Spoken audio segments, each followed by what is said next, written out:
As Sister Jamila lights her candle, she whispers a prayer passed down to her through over 40 generations of her family.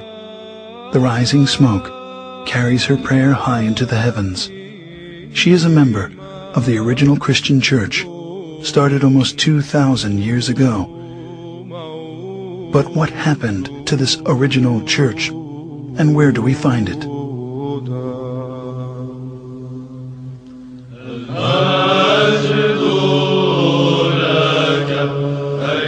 At that time, those believers in Jesus Christ joined together with the apostles, establishing the first organized church community in the city of Antioch. It is there in Antioch that they were first called Christians, as stated in Acts 11:25.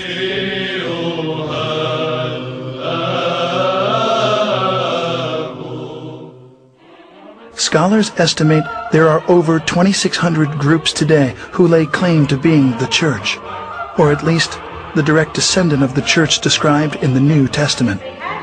As Christianity has inarguably played a considerable role in our history, it is important to understand the factors which have led to its current divided state.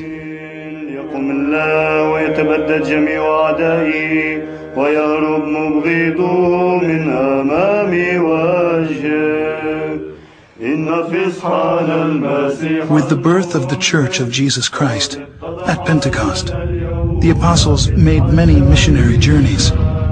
Over time, 5 patriarchates were established in Antioch, Jerusalem, Rome, Alexandria, and Constantinople.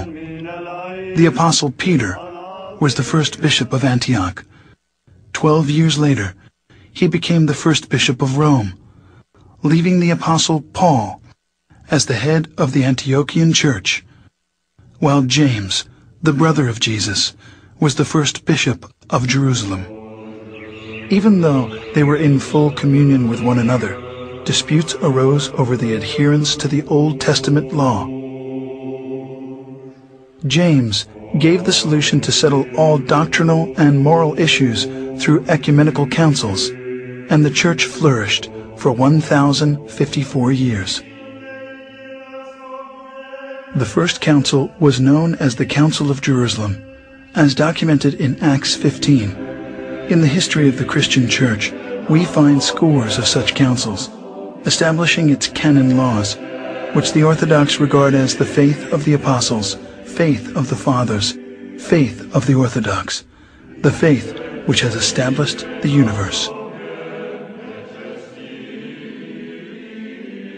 Heresies, disputes, numerous wars, and much persecution constantly challenged the early fathers of Orthodox Christians.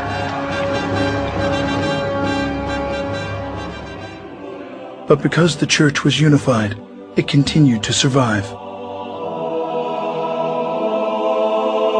At the Ecumenical Council in 325 at Nicaea, the bishops decided they needed a creed. After much prayer and some 90 years, what's known today as the Nicene Creed was finally written.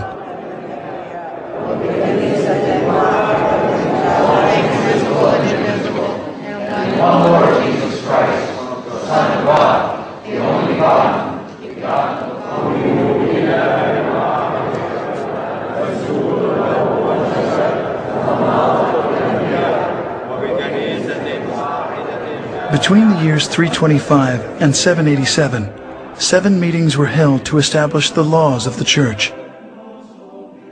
These became known as the 7 Ecumenical Councils. The faith of the Church at the close of its first 1,000 years was the same. The doctrine, the creed, the government were all recognized as one everywhere. This one church was the Orthodox Church, which has weathered many attacks. This cohesion, however, was soon to end. As the first millennium was drawing to a close, tensions began to mount between the Western Church, Rome, and the 4 Eastern churches. The bishops of Rome began to claim authority over the other 4 churches, on the claim that the Roman Patriarch was the only true successor of Peter. 2 giant issues emerged. First, Rome's declaration of the Pope's supremacy, and second, that the wording of the 700-year-old creed be changed.